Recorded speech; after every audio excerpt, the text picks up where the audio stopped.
Եկեք անցնենք Ծննդոց գլուխ առաջին համար 26-րդ համարին։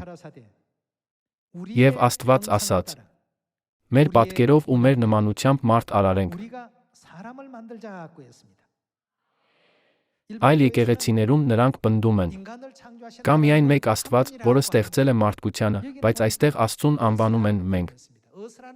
Մեզ բառը օգտագործվում է որպես հոգնակի արտահայտություն։ Հետաբար, միթե սա չի նշանակում, որ մարդկությունը ստեղծող Աստվածը եզակի չէ։ Աստված ասաց. մարդ արարենք։ Այս համարը նույն կերպ է արտահայտված բոլոր լեզուներում, որոնցով գրված է Աստվածաշունչը։ Նույնիսկ եբրայերեն Աստվածաշնչում, որը համարվում է բնօրինակ Աստվածաշունչ, Աստված նկարագրվում է ոչ թե եզակի, այլ հոգնակի ձով, որպես Էլոհիմ։ Համար 27-րդ։ Եվ Աստված ստեղծեց մարդուն իր պատկերով։ Աստծու պատկերով ստեղծեց նրան։ Արու էգ ստեղծեց նրանց։ Արուն էգը ստեղծվել են Աստծո պատկերով, որն ասաց մենք։ Տղամարդիկ ստեղծվել են Աստծո տղամարդու պատկերով, իսկ կանայք Աստծո կանացի պատկերով։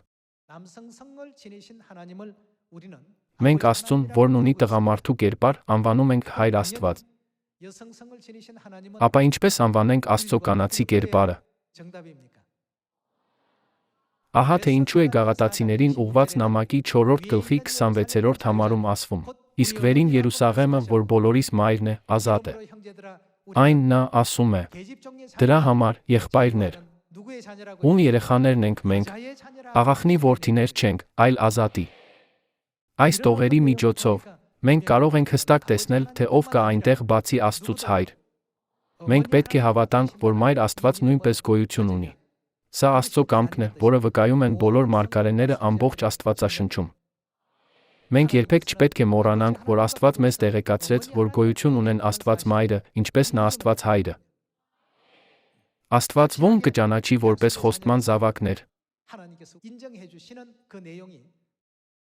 Խոստման զավակներ ճանաչվելու շնորհը կտրվի միայն նրանց, ովքեր հավատում են Մայր Աստծուն։ Միթե սա մեզ համար բացահայտված չէ նա Աստվածաշնչի վերջում։ Եկեք նայենք Հայտնություն 22-րդ գլխի 17-րդ համարին։ Հոգին ու հարսն ասում են. ինչպես շատ լավ գիտեք, Հոգին ներկայացնում է Աստծո արական կերպարը, այսինքն Հայր Աստված։ Մեր հոր հարսը մեր մայրն է։ Հայր Աստված, Մայր Աստված ասում են. արի։ Լսողս ասում է, արի։ Թող գա, ով ծարավ է, ով կամենում է, թող ձրի վերցնի կենաց ջուրը։ Միայն Հայր Աստված, Մայր Աստված են կառավարում կյանքի հարցը։ Եվ միայն Աստված կարող է մարդկությանը տալ կյանքի ջրի ձրի պարքը։ Սակայն երբ նայում ենք Հայտնություն գրքի վերջին գլխին, որը գտնվում է Աստվածաշնչի 66 գրքերի վերջում, ով կհայտնվի։ Ասվում է, որ մարդկությունը պետք է մոտենա հոգուն հարսին, այսինքն Հայր Աստված, Մայր Աստված։